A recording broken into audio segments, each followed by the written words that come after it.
Well, this is the dulcimer that I made for my friend Estelle in 1991, the year I started making instruments for a living.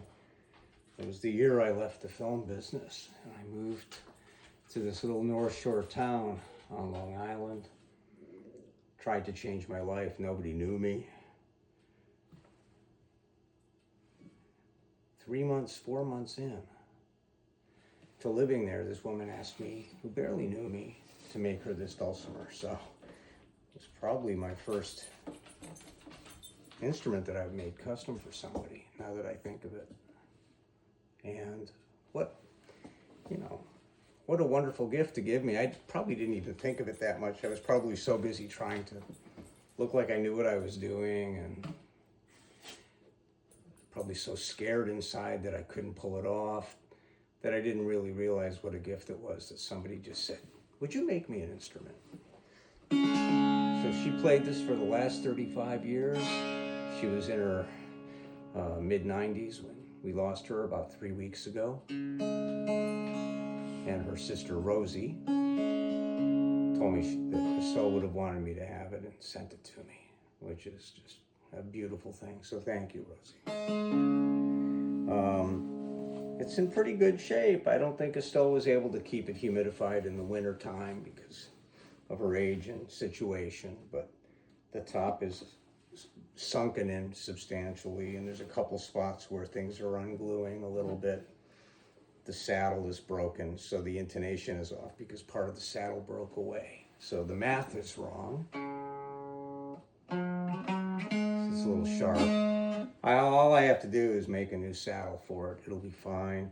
Work a little bit of glue into some of the loose seams, but it's an example of my earliest work, which is neat for me to see now, 3.5 decades later. I made a stacked heel of hard maple, 4 layers, and worked the bubinga around the block. Interesting stuff. I don't know how I knew what I was doing at the time. Maybe somebody smarter than me was borrowing my hands. And I see that Estelle's got guitar strings on here instead of the loop strings that normally would go there. But it all held up. These strings are black. They've probably been on there for 10 or 20 years. And I haven't played dulcimer in a very, very long time. But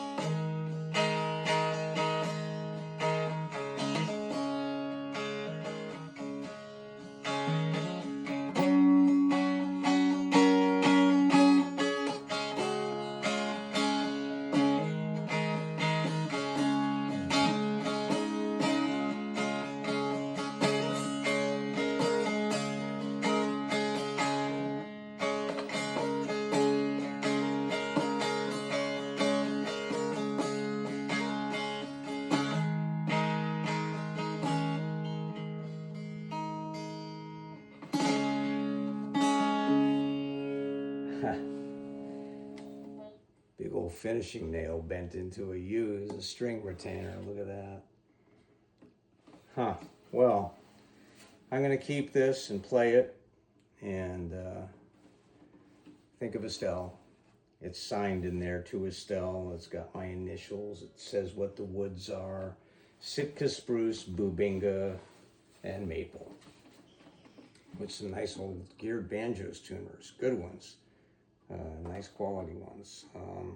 One of them looks to have been replaced, and this one's cracked. So I got a little bit of work to do to make her stable, but God, for 35 years, Estelle played this and loved it and made lots and lots of people happy. Recorded a CD or two, performed hundreds of times in front of audiences, always made them smile and laugh. So Estelle got me going, got me started. Thanks for watching.